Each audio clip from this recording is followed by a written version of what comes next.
I went to the Hastings performance and it was absolutely amazing. There were so many people there. The audience engagement officer that we'd worked with, Ben, had done an amazing job in just going into different community groups, speaking to different people and saying, hey, we've got something that we think you're going to be into. I think New Quiz on the Block gave me a chance to say, come along, give it a try, come and see what we've got to offer you, and you might make some friends by coming along.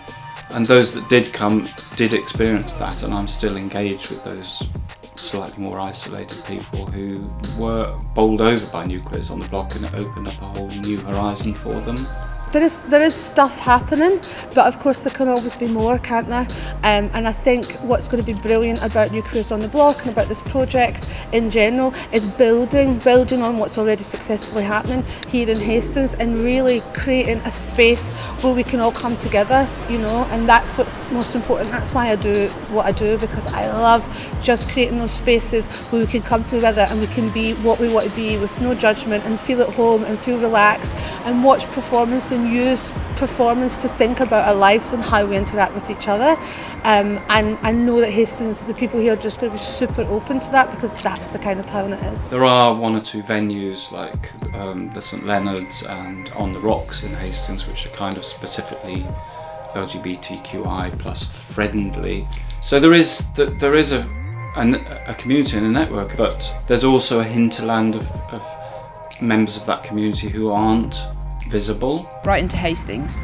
It was a different thing, but it felt like people were there because they wanted to be and they were curious to see, and they were basically on side and up for it. So, so that was good. I was absolutely blown away on the night because it was a hugely challenging show. It was brilliant to see it in Hastings. It was raw, vital, challenging, exciting, thrilling.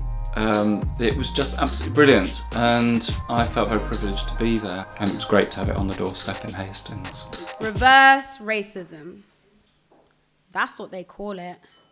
When they're stuck in their feelings about something or other. Someone called them Becky when their name is actually Hannah. Someone told them that their Post Malone cornrows got them looking like a scarecrow. Someone snatched off their messy white girls' night out bindi. Someone called them crackers, Caspers, Hellmans, Mayo Sapiens, enemies of the sunlight, basic ass, dusty abomination, pasty white devils, dusty ass, no lip having ass, pale demons, nasty pink eared motherfuckers who always gotta be making out with their dogs. I think the most fascinating thing for us has been understanding the local ecologies of each place, and also at the same time very grounding. Like, it became very apparent how privileged we are here in the South, and it kind of took us a while to understand each particular context and each particular space. Each space has its own politics, its own nuances, its own interactions with its audiences or with new audiences, and each of them have a very different kind of way of forming a relationship with artists and with audiences. So yeah, it was.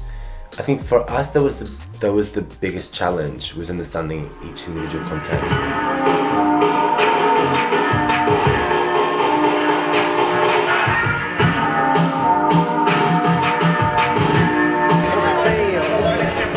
Media is so dull, you know, and this gives it a real fresh beat and something really different. For me, that's where this sort of like really makes a difference. It's been really funny, like amazingly funny. It's been so nice. It's been refreshing to actually have more of that in Hastings. There's a big sort of open community that are not cliquey, so really it's a brilliant space for it because people are really up for it.